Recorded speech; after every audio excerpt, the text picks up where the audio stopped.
This is Olivia Seafeld's part 1A of the Smed final. The first question is, what would learning mathematics look like in your classroom? Mathematics learning in my classroom would look like a multitude of things. It would look like a structured but chaotic learning environment.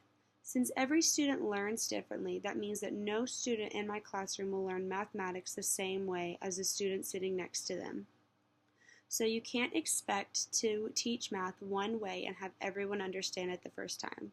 Within my classroom, students will be able to use whatever they need to help further their mathematics learning, whether that means doing the traditional algorithm, using all sorts of manipulatives, or using a whiteboard with a dry erase marker, or even asking as many questions as their heart desires. I will also do my best to teach mathematics in a multitude of ways so that I know I can hit as many different learners' needs as I can. The next question is, what does it mean to be good at mathematics? To me, what it means to be good at mathematics is to be able to never give up. For some people, like myself, mathematics has been a major struggle, and with struggling with mathematics, I've always thought that I was not good at that subject, leaving me with a fixed mindset instead of having a growth mindset. However, I think anyone can be good at mathematics as long as you try and you give it your all. Because by having a growth mindset, it sets you up so when you do fail, you're able to figure out what you did wrong, so next time you know what to do to get better instead of failing and walking away and giving up. I think anybody can be good at something, but in order to be truly good, you have to have a solid work ethic and determination to continue to get better and keep on learning. I like to think that being good at mathematics is something like that too. I think in math you are always learning, and in order to do that, you have to be proactive in the mathematics world to truly be able to keep getting better. Because as the mathematics world is always changing, so is the way that students are learning.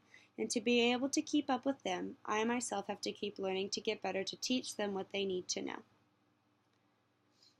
How will you address student dispositions toward mathematics in your classroom? The way that I would address student dispositions in my classroom is by first giving them a question and having them write what they feel on that piece of paper. I will then tell them that it is anonymous, so they are free to write whatever they feel and know that I will not judge them for it.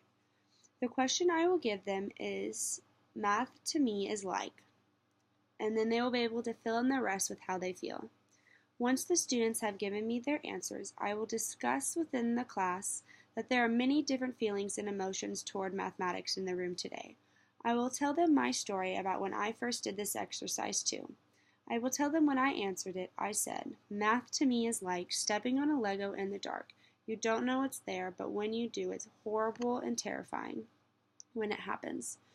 But I will also tell them that the more I learned about mathematics and all of the different things that mathematics has to offer, I learned that mathematics isn't as bad as I thought it was. It can actually be a lot of fun if you let it. You just have to have the right influence to make you want to do math. Then I will hit on all of their dispositions by saying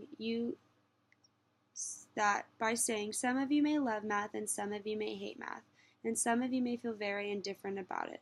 However, throughout this year, I'm going to do my best to intrigue you and keep you interested in mathematics as the best I can, because I know how hard math can be for some of you, but I also know it can also be very easy for you too. And I want to be able to help you all reach the potentials that I know you can throughout this year in our math class. The end.